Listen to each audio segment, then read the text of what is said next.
বন্ধুরা, আজ তো উল্টো রথ। তো আমি জগন্নাথ ঠাকুরকে আজকে কিন্তু জিভে গজা দিলাম। দেখতেই পাচ্ছ, তোমরাও ভোগ দর্শন করো। আর আম দিয়ে দিয়েছি। তো পুজো তো কমপ্লিট হয়ে গেছে, এবার প্রসাদ খাবো।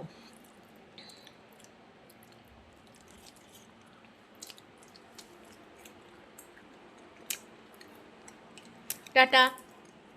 বন্ধুরা, তোমরা আজকে কে কে মেলায় যাচ্ছ? নিশ্চয়ই অনেকেই যাচ্ছ রথের দড়ি টানবে। রথের মেলা তো সব জায়গায় মোটামুটি হয়। আমি যাবো কিনা বলতে পারছি না, কারণ বৃষ্টি হচ্ছে প্রচণ্ড। কমলে ইচ্ছে আছে যাওয়ার। শাড়ি পরে নিয়েছি আমি আজকে। আর যদি দেখি এখান থেকে রথ যাচ্ছে, তো একটু রথের দড়িটা টানার খুব খুব ইচ্ছে।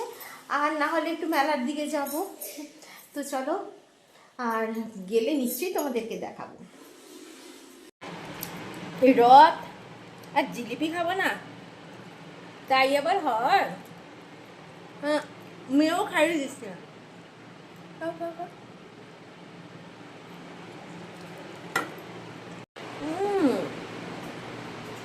জিলিপিটা দারুণ।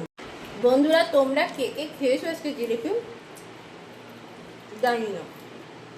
তো বন্ধুরা, বেরিয়ে পড়লাম কিন্তু আমরা রথ টানার উদ্দেশ্যে। আর জানো তো, অনেকটাই দেরি হয়ে গেছে, কিন্তু এসেই পেয়ে গেলাম জগন্নাথের রথ টানার মানে সৌভাগ্য। তো দেখতেই পাচ্ছ, জানো তো, আমি কিন্তু প্রসাদও পেয়েছি, আমি আর মেয়ে। এখানে দিচ্ছিল মিহিদানা প্রসাদে। তো তোমরাও একটু দেখো, তোমাদেরকেও জগন্নাথ ঠাকুরকে দর্শন করাচ্ছি, দেখতেই পাচ্ছ। আর আমি রথের দড়িও টেনেছি। তো আমার কাছে যেটা কি ভালো লেগেছে, কারণ আমার অনেকটাই দেরি হয়ে গেছে। চলে এলাম বাড়িতে। রথের মেলায় যাইনি, কিন্তু আমার ইচ্ছে ছিল যে জগন্নাথ ঠাকুরের একটু রথের দড়িটা স্পর্শ করব। তো আমি সেটা পেরেছি জগন্নাথের কৃপায়। তো চলো, গুড নাইট সবাইকে, টাটা।